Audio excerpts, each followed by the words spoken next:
Good day, ladies and gentlemen. I'm Steve Duvall, and this is Sedona.biz. This is News and News Plus. We have with us today Sedona City Council candidate Angela Lefevre. She's come to the studio to talk about running for office. So I've known Angela for a while, so she's a friend. Got to say that, disclose that. But Angela has been here 10 years in Sedona, and she's, of course, running for City Council. She's been very active in the community, so I'd like to introduce you to Angela Lefevre. Hi, Angela. Hi, Steve. Hi. So I guess the first thing I'd like to ask you is, why are you doing this? Oh, that's a good question. Why are you running for office? I understand, yes.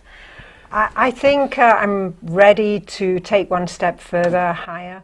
I've given most of my life to this community over the last 10 years, and I feel I can be even more effective by actually being on the council. There's certain areas that you need to have that kind of authority to be able to have an effect. Right. And you're going to know more about what's happening in the city when you're on the inside. Absolutely. I know there's a lot about disclosure that we get in the community, but when you're inside making all the decisions, you know all the details of things. You have to give a lot of your time, and I realize that. Yes. So tell us a little bit about your background. Okay. Well, I'm originally born and bred in England, as most people figure out after a while, but I've been in this country for over 30 years now.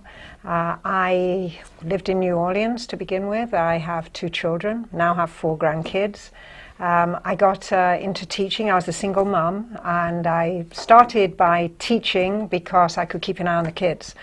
That's a good way. It's resourceful. I think that's very good. I got into telecommunications through a friend and ended up running my own company in New Orleans, did very well, and was able to transfer over to Denver with a much bigger market, which we did, which I was thankful for. I didn't want the kids to stay in New Orleans for a number of reasons. Actually, they did very well, but education was not that great there. A lot better in Denver. We had a higher quality of life. And I ended up working with Quest Communications as a senior manager, which I did for many years, about 13 years in all. And enjoyed that, had a lot of experience doing that in many different fields, marketing, legal, pricing, special contracts. I did the lot. And I did well. And then my kids went to university. So got them off my hands and ended up, my husband said, okay, it's time to retire now. He's a little bit older than me, and he was ready, and his mother retired to Sedona many years ago. So you're retired? So I'm retarded, yes, that's what the kids call it. Yes, I'm retired. Though not really, not properly. As my husband says, I work harder now than I did when I was getting paid. Tell me about some of the things that you've done in the community over the past 10 years. Okay. Well, the biggest thing, and one of the reasons why I'm why I'm running for council, is I was spent 3.5 years on the steering committee for the community plan. And I found that an amazing experience. I learnt a lot. There were a very diverse group of, I think there were 11 of us who were working together. We met many times. And we got a lot of input from the community as to what their vision is. Where do you want Sedona to be in 10, 15, 20 years? And it was amazing. And it made me start thinking, of course, from the beginning, where do I want to see Sedona to be? And it helped me to mold my own vision by listening to everybody and hearing their ideas. So were you able to help out in the community plan in terms of your input and some of your ideas? Were they ultimately adopted, or how was that? We weren't there to put our own ideas in. Of course, we did offer our ideas. How can you not do that? You can't. You've got to. But the idea was to try and gauge what the people said. For instance, the main ideas were all divided into 3 areas, and that was ETC, environment, tourism, and community. And we found, guess which one was the biggest one where most people went to? The environment? Yeah, you got it. Really? Okay. Yeah. Good for you. Yes, absolutely. By far, we actually, in the end, figured that we had to use environment as sort of a prism through which everything else was seen, because it is so important. most people who come here for a reason, because this place is so beautiful. And it's so unique in its beauty. And people want to make sure that that beauty is protected. Yeah. So everything that we do, I think, is based on fulfilling that mission of protecting our environment. However, you know, there are businesses and individuals, retirees, who have different views on how to do that. So you're kind of a grassroots kind of a person. Oh, absolutely. You like to dig in there and get your feet wet and your Yes. hands dirty and stuff. So tell me about Literally. tell me about some of your grassroots efforts. I am a Democrat, and although it's non-partisan, it's worth saying that I was president of Democrats of the Red Rocks. You were. When were you president? The years 2008 to 12, Okay. something around there. That's 4 years. Okay. And it was an amazing experience, and I really dug in and tried to develop a club for the whole community. So we did some wonderful meetings. We brought in speakers. We broadened the range of a range we covered. We started a movie program. There was all kinds of programs that we had. We had socials and so on, and picnics, and for all. So, you know, there were times when we had Republicans and independents join us, and I'm hoping that in many cases it helped people to see different points of view. And also at election time, it was very good because we brought in all the candidates, so everybody could talk.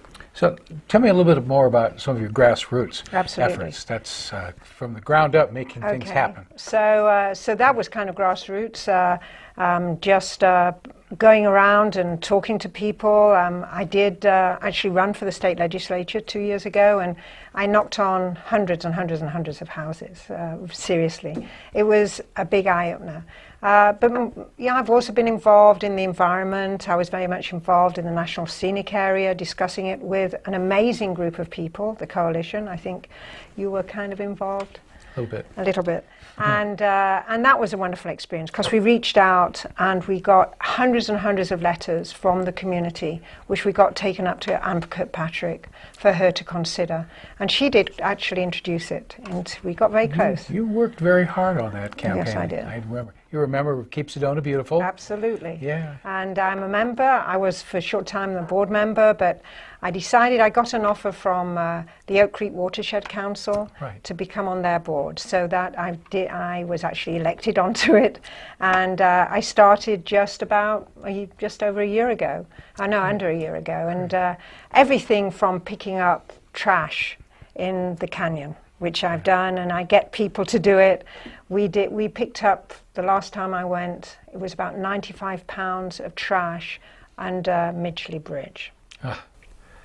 Amazing. So that's the kind of thing. We went down, actually it's through the Sierra Club, which I'm also a member of. We've developed a relationship with the Forest Services, and they call us when they need us to do a service kind of a trip. And we went to Fossil Creek, another beautiful Fossil Creek. Yeah. Somebody or some people had taken some red paint in a big, well, I don't know how they took it down, but they had daubed red paint on those beautiful rocks down by the creek. Why do people do that? I have no idea. That is a hike going down there to begin with. So somebody did that deliberately. Yeah. So we had to take this, what they call it is, you're going to laugh, elephant snot. It's a special chemical that is not, it breaks down, so it's not going to do any harm to the waters. And you put it on the red paint, and eventually after rubbing it in, it'll come off, it'll take it off. So I get a sense that your service to the community, both inside, on the council, doing your homework, doing your bookwork, doing your research, and then there's the other Angela that gets out and picks up trash and takes paint off rocks. It's true. And are you a litter lifter too? I'm a litter lifter. And you're a litter lifter. On 89A, between Safeways and Dry Creek, my husband and I do that route. We do both sides, yes. So you're a real, put your sleeves up and get into it. Well, it's what it's all about, isn't it? Yeah, it sure really is. Yeah. So, Angela, do you have any goals? Where do you like to go? Besides on vacation, right? I love to visit. I've traveled all over the world. I've been very lucky throughout my life. We lived for 5 years in Brazil. I speak French fluently. I speak Spanish. That's another thing, by the way, I do. I help the Spanish, the Hispanic folk here in Sedona, the parents of those at West Middle School, to speak English. So every Monday evening, when the school's in session, I go over there and help tutor. So these kids need help. They need their parents to be able to speak English. So that's our goal there. What's my goal? Well, I hope to be on the council the next 4 years and do something, really contribute and build on what other councils have done. So that's going to be my goal. After that, we'll see. I probably will only stay one term because I'm going to probably need to really retire after, though nobody ever does retire, right, in the full sense of the word. But my first and main goal right now is focused on the council, what I can do, listening during this campaign, and trying to formulate the many, many areas, because there are different areas, whether it be traffic or whether it be our education system or whether it be our economy, that the council can impact. Yeah. There's an awful lot of goings on about the Yavapai Community College here in Sedona, the Sedona campus. And I know some of the issues that they're working on to move that forward. And you're coming on council maybe just about the right time, as hopefully some of those issues are getting resolved and you'll have an opportunity to participate in that decision process. Absolutely. It's one of my big issues, and I believe that ODI is a great and wonderful program, and I partake. I give classes, and I also go there and take classes, and it's wonderful. There's a great support for it, but that should not be the only thing that's supporting. It's not really supporting it, but it's utilizing that wonderful campus. So what classes do you teach?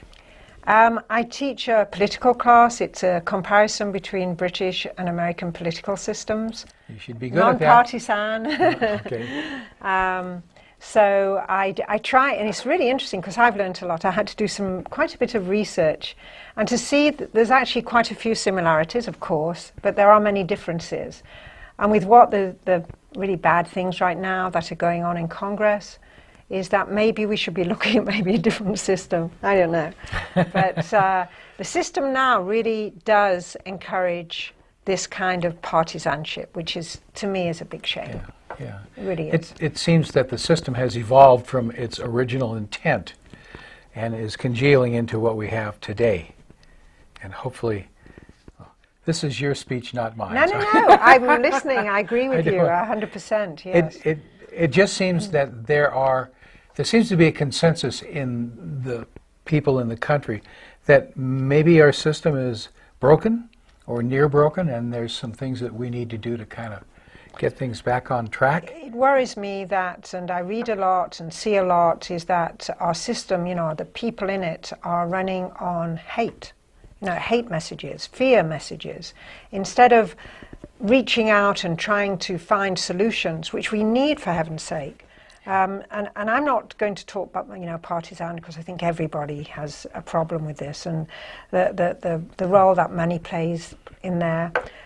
It's very frightening. It really is. Yeah. So I would like to see a change, and that's why I love running for the council, because it's non-partisan, and I have a chance to really drop my mantle and say I am a citizen, a resident of Sedona, and I want to reach out to everybody. I don't care if they've got D or R or I or G or whatever it is after their name. I want to help and listen and find solutions. What's a mantle? A mantle? It's it's a coat. Okay. Oh, it's not. Oh, it's not an American word? I've never heard. A mantle is a lantern. Oh, okay. Yes. So that's what I was thinking. Oh, okay. No, I used it in a different. Anyway, yes. Okay. So, anything else that you'd like to share with us? Well, there are many other things that I've been involved in. One of the things that I think will really help me is I joined Andrea Houchard and her group, Philosophy in the Public Sphere, and that group looks at trying to discuss issues and trying to come to solutions in a way where you can actually discuss and listen to people and maybe even change your ideas on things. It's a wonderful, wonderful way of I guess problem solving, I guess is the word. Check your gun at the door? Maybe, I don't know about that, but yes. Every vote is going to count, so make sure that you get your ballot and make sure that you mark Angela Lefevre. Thank you. Thank you. Okay. Yes. Thanks, ladies and gentlemen. See you around the block. Bye now.